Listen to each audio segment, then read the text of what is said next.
Thank you for joining me today. It's Brian Gubernick, and welcome to the No Days Off podcast, where we believe that every single day brings a new opportunity to get better. Let's get into it. Today, I want to talk about modeling.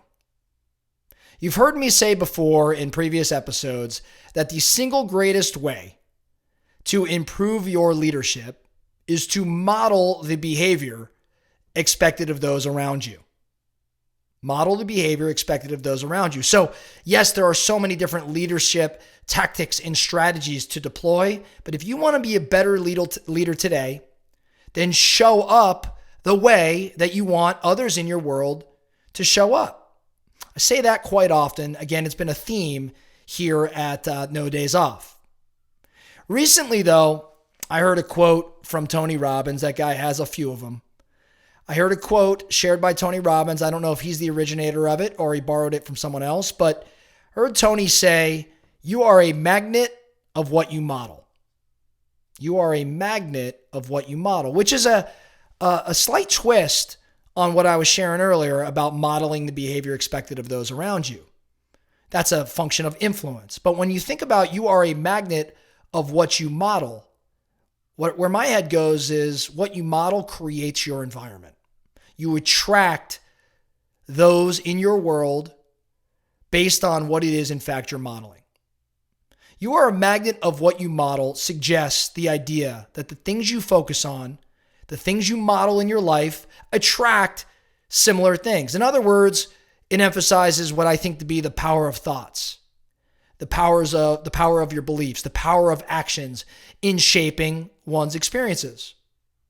Tony advocates for the importance of mindset. He's nonstop about mindset and the influence of our mental patterns on our reality.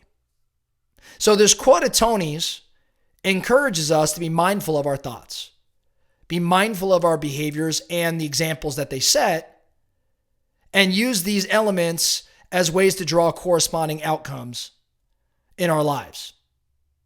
So let's think around this a bit more. You are a magnet of what you model. Let's talk about business. You are a magnet of what you model. A big component of business, of course, is leading others. If you're the owner of a business, you are either leading a team, you are leading your customers towards the direction they'd like to go, you are leading day in and day out. What sort of leadership are you modeling? Being that you are a magnet of what you model, are you attracting other leaders into your world? Are you attracting others that aspire to lead in the way that you do? If you are in fact not attracting people that you believe can rise to leadership roles within your world, then it might be a place to start, might be to look in the mirror and ask yourself, what am I modeling? What am I showcasing to the world? When I think about talent attraction, so bringing great people into our world, what are you modeling? Are you displaying the type of person that deserves to attract talent? Do people see you as an energy source or one that would take that energy away? Do they gravitate towards you because of how you show up, your work ethic, the way that whatever your results are showcasing for you? Are you modeling a behavior that attracts talent?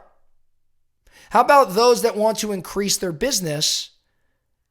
They join you to do so. Are you modeling behavior that makes that person who's attracted to you, that you're a magnet for, does it make them believe that they in fact can also increase their business? Are they seeing you do activities in your business world that are attractive to them? Maybe a better way to ask this question, if you're not recruiting the right talent into your world, is it potentially because you're not modeling the right behavior and therefore not functioning as a magnet for those type of people? A couple other business things to think around.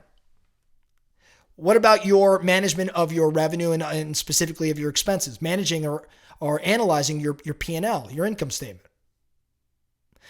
If you are modeling a business owner that understands the numbers of their business, understands the drivers of their revenue and what right-sizing their expenses might look like. If you are somebody that's a student of that game And everybody around you knows that, in fact, you are somebody that studies your P&L and makes business decisions based off of it. You are likely a magnet then for people that want to run a very similar way. In other words, if you're not attracting business-minded people to your world, maybe it's because you're not modeling somebody that you're not displaying those things that a business-minded person would display.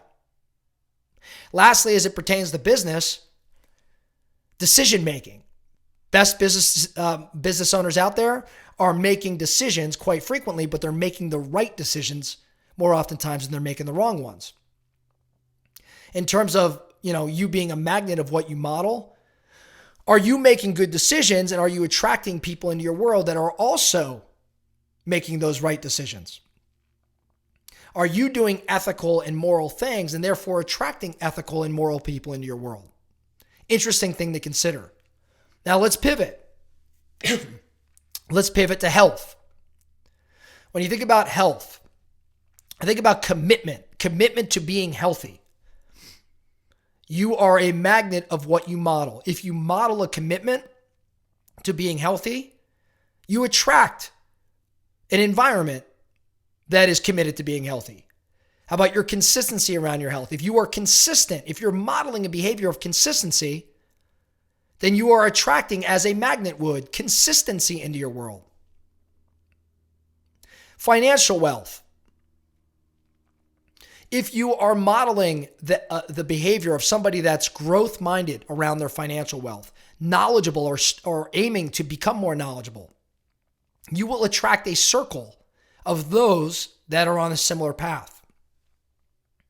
If you track, if you goal set, if you calculate, if you vision a financial future, and you model someone that is interested in this, that's constantly reviewing it, you will attract, as a magnet would, those that are on a similar journey.